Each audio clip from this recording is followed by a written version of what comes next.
다음으로 머리뼈 속의 뇌에 대해서 보시고 계시는데요. 뇌는 대뇌, 소뇌, 사이뇌, 뇌줄기 이렇게 구성되어 있습니다.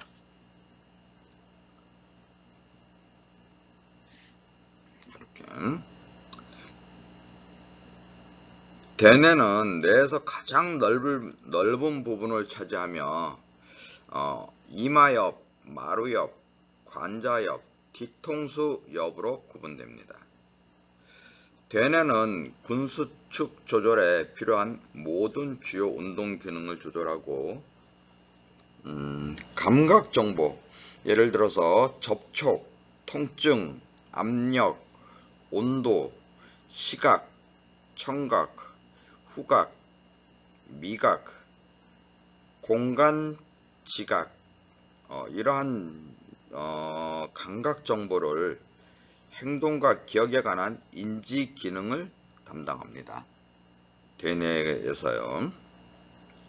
소뇌는 대뇌에서 전달된 정보를 받아들인 후에 균형 그리고 전달 기능을 하여 다시 대뇌로 전달함으로써 대뇌가 근육에 전달할 수 있도록 합니다. 소뇌가 손상되면 운동 조절 능력이 상실되는 것이죠. 사이뇌 같은 경우에는요, 시상하부, 시상상부로 구성되어 있는데요. 척수신경에서 유입된 정보를 중앙으로 전달하는 역할을 합니다. 신체 호르몬 조절과 함께 교감신경계와 부교감신경계를 조절합니다. 시상하부는 체온, 수분균형, 위장활동, 허기, 감정을 조절하는 역할을 하는 것이죠. 자, 뇌줄기는 다리뇌와 숨뇌로 이루어져 있는데요. 다리뇌는 뇌줄기의 중간뇌와 숨뇌 사이를 연결하는 부분으로 소뇌와 함께 후뇌를 형성하며 좌우에 소뇌 방구를 다리처럼 연결하고 있습니다. 수면, 자세, 호흡, 삼키는 작용 및 방광을 통제하는 역할을 하는 것이 바로 다리뇌입니다. 숨뇌는 연수라고도 하는데요. 중추신경계의 한 부분으로 주로 생명유지 기능과 연관된 일을 하는 아주 중요한 기관입니다. 대뇌에서 내려온 신경이 소뇌와 합쳐져 척수로 내려가는 부분에 위치해 있습니다. 밖에서 보면 머리 뒤쪽에 아래에 위치합니다. 이 숨뇌는 세 가지 중요한 기능을 담당하는데요. 호흡 조절 기능, 그리고 심장의 운동 조절 기능, 굉장히 중요하죠. 그리고 혈관의 운동 조절 기능을 담당하고 있습니다. 호흡 조절 기능은 호기와 흡기의 조절을 행하며 어떤 자극이나 산소의 감소, 이산화탄소의 증가를 감지해 호흡이 원활하게 이루어질 수 있도록 해줍니다.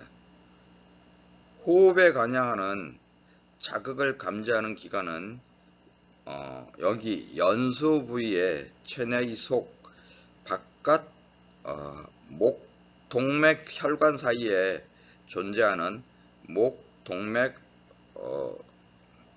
소체 두 군데를 나뉘어져 있는데, 중추기관에서의 주자극은 이산화탄소의 증가이고 말초기관의 주자극은 산소의 감소라고 할 수 있겠습니다. 심장의 운동 조절 기능은, 원래 심장은 자동성이 있어 스스로 뛰는 경향이 있는데 이를 운동이나 휴식에 알맞도록 활동 수 등을 조절하는 것입니다.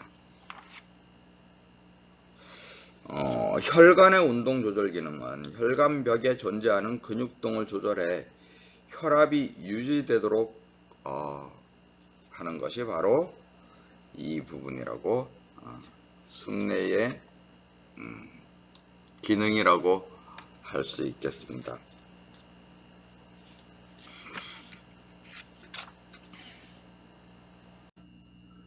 지금까지 머리에 대해서 알아봤는데요.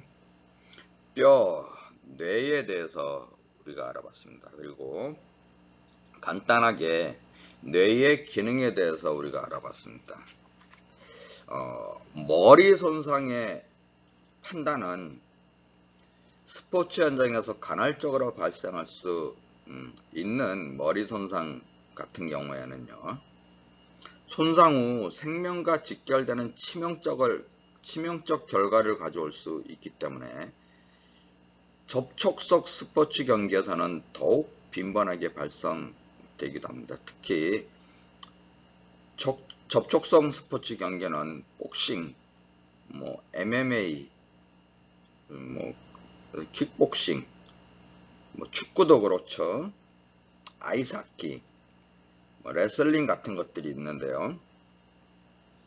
그 외에도 비접촉성 스포츠 경기 중에도 야구와 체조, 필드하키처럼 공이나 스틱에 의해 사고가 발생할 수도 있습니다.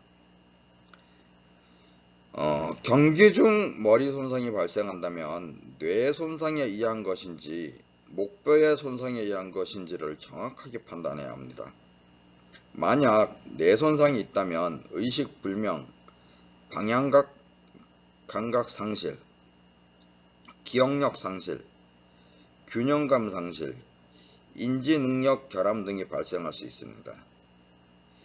의식이 없다면 신속하게 응급처치를 실시해야 하며 즉각적으로 환자를 병원으로 이송하거나 상태를 예의주시해야 합니다.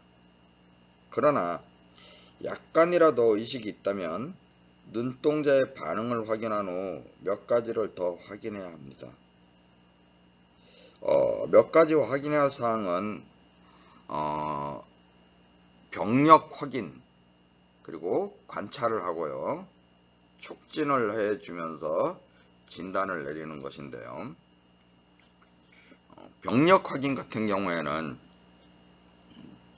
의식을 잃었음을 인지하고 있는지 평가하기 위해서 지금 어떻게 다쳤는지, 머리를 다쳤는지, 목을 다쳤는지, 손과 발을 움직일 수 있는지 여부 등을 확인해야 합니다.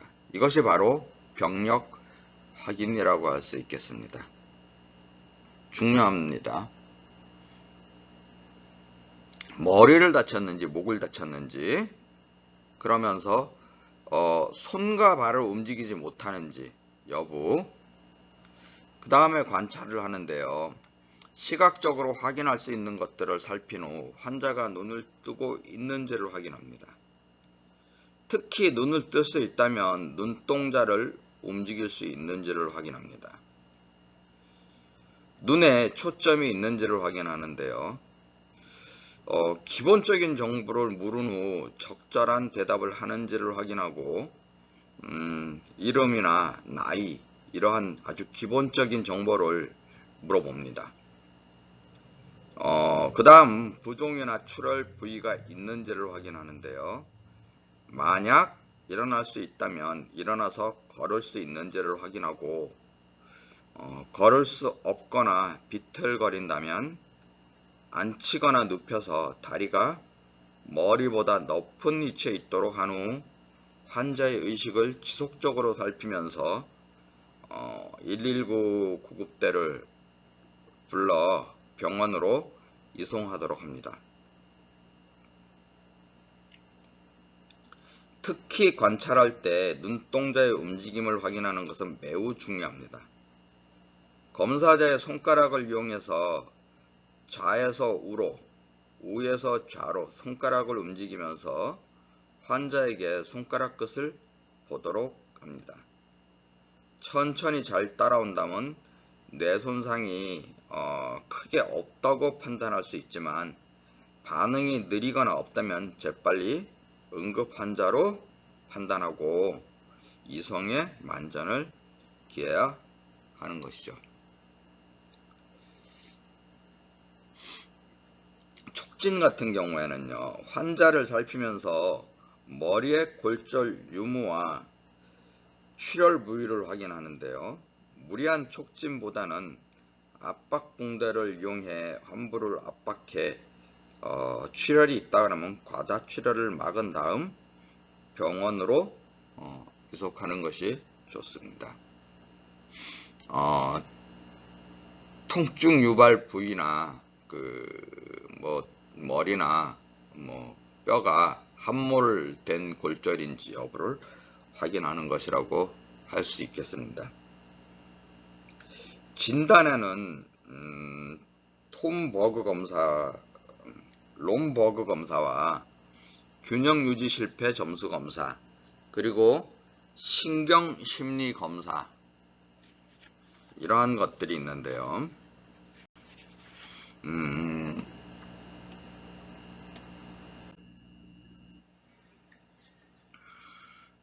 양손을 옆구리에 대고 발을 앞뒤로 벌린 상태에서 발가락을 앞발의 끝에 붙인 후 두 눈을 감고 중심을 잡도록 하는 검사법입니다. 자, 다시 한번 설명해 드릴게요. 양손을 옆구리에 대고 발을 앞뒤로 벌린 상태에서 뒷발의 발가락을 앞발의 끝에 붙인 후 두 눈을 감고 중심을 잡도록 하는 검사법이요. 이럴 때 흔들림이 있거나 눈을 감지 못하면 양성이라고 볼 수 있겠습니다. 또는 양팔을 90도 벌린 후 한쪽 다리를 들어 올리게 한 후 눈을 감도록 해서 머리를 뒤로 젖힌 다음 검사 종료 후 눈을 감은 상태에서 손으로 코를 만지게 하는 것입니다. 환자가 불안정하다면 양성입니다. 그러나 이 검사는 신뢰성이 그렇게 높지는 않습니다. 그렇기 때문에 임상에서는 거의 좀 실시하지는 않고 있습니다. 이러한 검사를 많이 하는 경우가 어디에서 여러분들 보셨는지 모르겠는데 음주 측정이나 이러한 경우에 이 롬버그 검사를 시행하는 것을 혹시 보셨는지 모르겠어요. 우리나라보다는 미국에서 이 롬버그 검사를 시행합니다. 균형 유지 실패 점수 검사.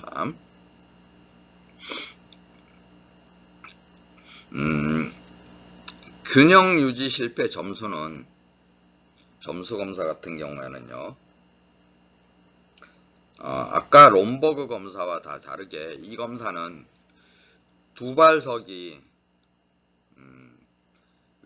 외발서기, 그리고 일자서기를 평지에서 1회, 10cm 두께의 스펀지 위에서 1회, 총 2회를 20초 동안 옆구리에 손을 대고 눈을 감은 상태에서 연속으로 실시하면서 실시한 항목의 점수를 더해 결정합니다. 만약 5초 이상 선 자세를 유지하지 못하면 10점을 할당하는 것이죠.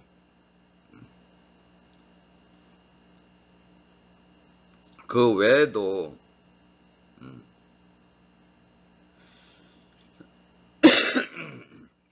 신경심리 검사가 있는데요.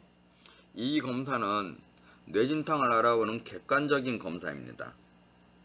진압력, 월일을 알아보는 것으로 총 5점, 월, 일, 요일, 년, 그리고 분, 그 다음에 단기 기억력,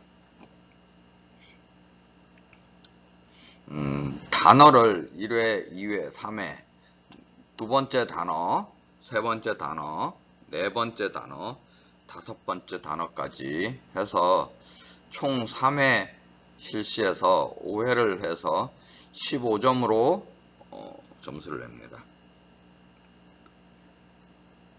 그 다음에 신경학적 검사로 의식 상실이 발생한 기간, 외상 전후의 기억 상실, 근력, 감각, 협응에 대해서 이 총점 또 진압력에 대해서 이제 총점의 점수, 단기 기억의 점수, 그리고 집중력 점수, 지연 기억의 점수를 모두 합쳐서 30점으로 내는 것이죠. 집중력 같은 경우는 숫자 배열 세기, 1, 7, 3, 2, 4, 6, 8, 요거는 예를 든 것입니다. 숫자를 배열을 잘 하는지, 월 순서 또는 역순으로 이렇게 얘기해 보는 것이죠. 19, 8, 7, 6, 5, 4, 3, 2, 1 이런 식으로요. 또는 5회 점프 운동, 5회 푸시업, 5회 시트업, 5회 스쿼트, 집중력 운동을 시켜보는 것입니다. 그리고 지연 기억력은 단어를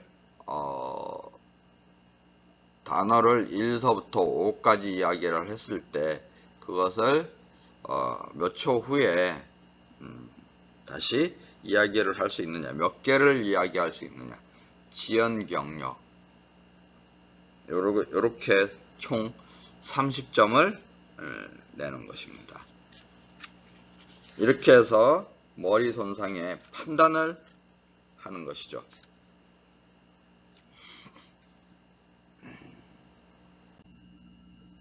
그 다음에 뇌진탕인데요. 뇌진탕은 외부의 힘에 의해 그 병인이라고 하는데요. 머리에 가해진 외부 충격으로 뇌가 두개골 내에서 흔들리면서 발생하는 그 증상을 뇌진탕이라고 합니다. 증상으로는 일시적인 의식소실, 기억상실, 두통, 어지러움, 구토, 집중력 저하, 혼란, 판단력 저하, 빛, 소리에 민감, 시야 흐림이 있는데요. 이 부분에 대해서 좀 더 자세하게 알아보면요. 뇌진탕을 외부의 힘에 의해 신경 기능이 일시적이고 즉각적인 손상이 발생되어 의식 상실과 방향감 장애, 그리고 기억 상실증, 어지러움증 등이 나타나는 임상 증후군이라고 합니다. 외부 물질에 의한 강한 타격은 뇌 기능에 손상 없이 일시적으로 신경 기능의 장애를 유발할 수도 있습니다. 그 원인은 일시적인 혈액 공급의 장애와 관련된 것으로 보고 있습니다. 뇌진탕의 분류는 무의식의 정도에 따라서 3단계로 구분되는데요. 1단계는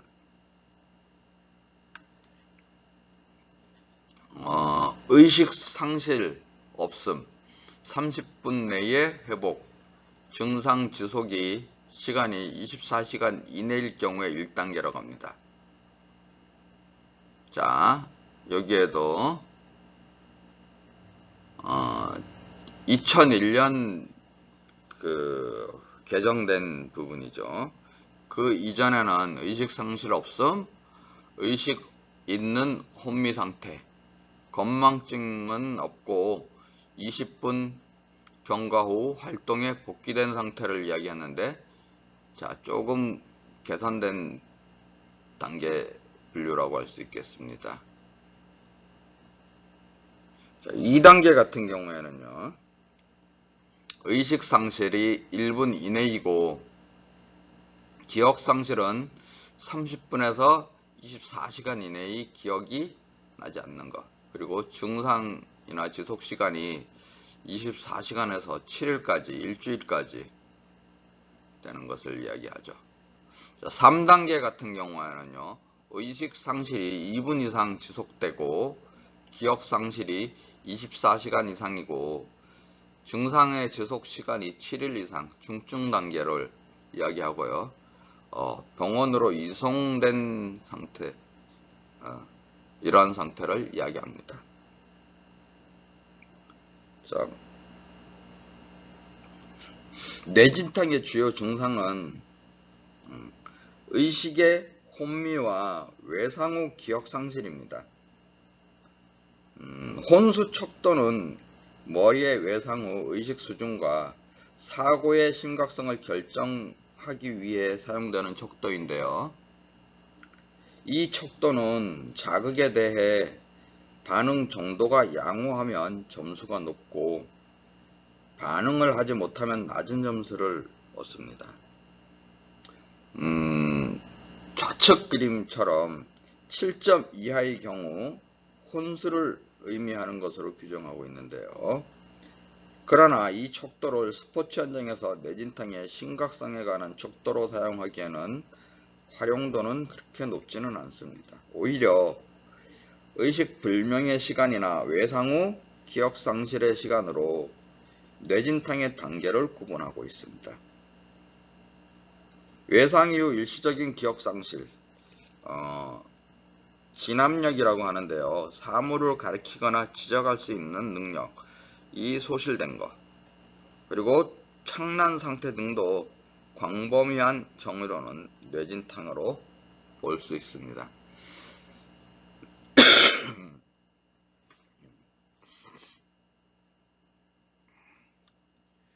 자, 운동 반응이 구두 지시에 의한 반응으로 복종하거나 통증 자극에 대한 반응으로는 국소 통증, 굽힘이 안 되거나 굽힘이 비정상, 펴이 비정상이거나 이럴 경우 이렇게 점수를 내는 것이죠. 구두 반응에 의해 통증 자극에 대한 반응인데요. 집중하고 대화가 가능한 상태, 어리둥절한 후 대화, 부적절한 이야기를 하는 것, 이해되지 않는 소리를 하는 경우, 반응이 아예 없는 경우, 혼수 척도를 측정하는 것이죠. 눈 뜨는데 스스로 눈을 뜨거나 구두 지시에 의해 아니면 통증 자극에 의해 반응이 없음. 이 척도가 높을수록 좋지, 혼수 척도가 높을수록 좋지 않다라는 것이죠.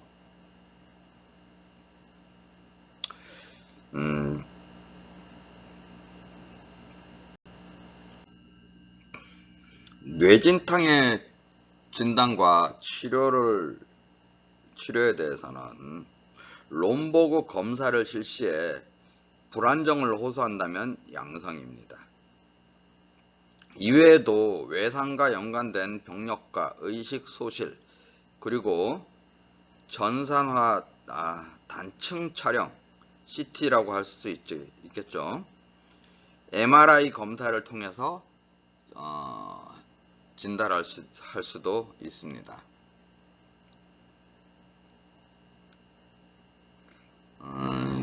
치료는 일반적으로 다른 합병증이 발생하지 않는지 경과를 관찰하는데요. 증상 및 외상 정도에 따라서 통원 관찰을 하거나 필요시에는 입원 관찰을 하기도 합니다. 최소 24시간에서 48시간은 절대 안정을 취해야 하고요. 자극을 최소화합니다. 필요시에는 약물 처방을 해서 두통을 완화하는데요. 학업 및 운동 복귀는 단계적으로 진행합니다. 관리는 뇌진탕이 있었던 선수를 조기에 다시 경기장에 투입하는 것은 치명적인 사고로 다시 연결될 수 있기 때문에 경미한 뇌진탕이 있었던 선수라도 충분한 시간을 두고 평가를 한 후 재투입을 결정해야 합니다. 뇌진탕이 있는 경우에는 목뼈에 손상이 있을 수 있음을 인식하고 반드시 목을 돌리거나 목을 잡고 들어 올리지 않도록 해야 합니다. 특히 경기장 내 사고 시에는 의식이 없는 경우라면 반드시 들 것에 의해 경기장 밖으로 옮겨야 하는데요. 환자의 뇌진탕 증상이 악화되거나 15분 이상 기억 상실이 지속된다면 즉각적으로 병원으로 이송해 적절한 치료를 받도록 해야 하는 것이죠.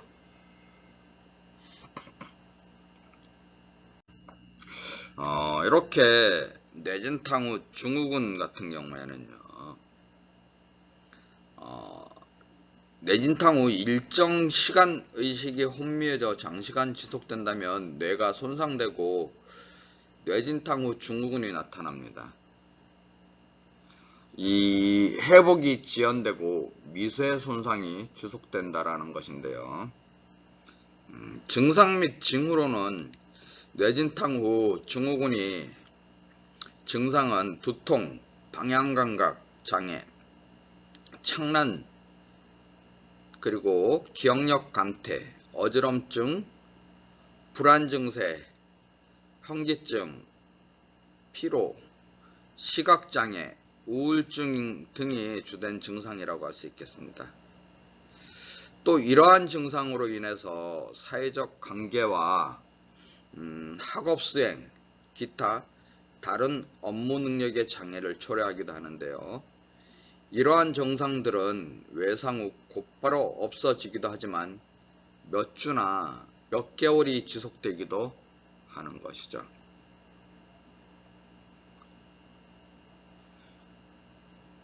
이렇게 통증이 빈번하게 발생하기 때문에 가급적 활동을 자제하도록 해야 하며 증상이 완전히 없어지면 걷는 연습도 실시하고 점차적으로 머리를 움직이는 연습을 하도록 합니다. 반드시 증상이 완전하게 없어진 후에 훈련과 경기에 복귀시켜야 하고요. 건강운동관리사는 정밀 검사를 의뢰하면서 환자의 치료를 위해 충분한 시간을 제공해야 하는 것입니다. 몇 가지 문제를 한번 풀어보면요. 제가 5가지를 이야기를 해보겠습니다. 이마뼈, 벌집뼈, 마루뼈, 목불뼈, 관자뼈. 이 중에서 뇌를 감싸고 있는 머리뼈에 포함되지 않는 뼈는 무엇이었을까요? 다시 한번 말씀드리면요. 이마뼈, 벌집뼈, 마루뼈, 목불뼈, 관자뼈. 자, 정답은 목불뼈가 머리뼈에 포함되지 않는 부분이죠. 자, 이렇게 뇌를 감싸고 있는 뼈에 대해서 다시 한번 되새기면서 오늘 수업은 여기까지 하도록 하겠습니다. 자, 수고 많이 하셨습니다.